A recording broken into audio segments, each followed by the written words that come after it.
If the all sharing option is missing from your WhatsApp status, don't worry. In this quick tutorial, I'll show you exactly how to fix it step by step. First, open the Play Store on your phone.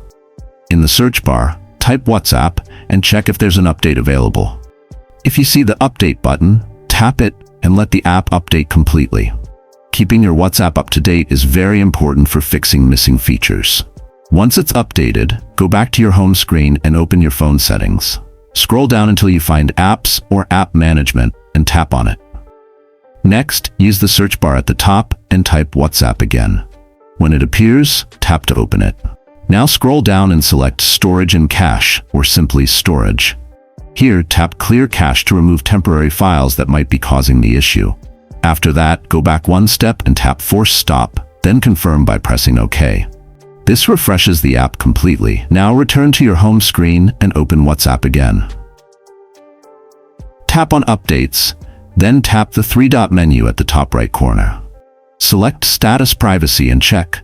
The all sharing option should now appear. That's it. Your WhatsApp sharing option should be back and working properly. If this video helped you, don't forget to like, comment, and subscribe for more quick tech fixes and updates.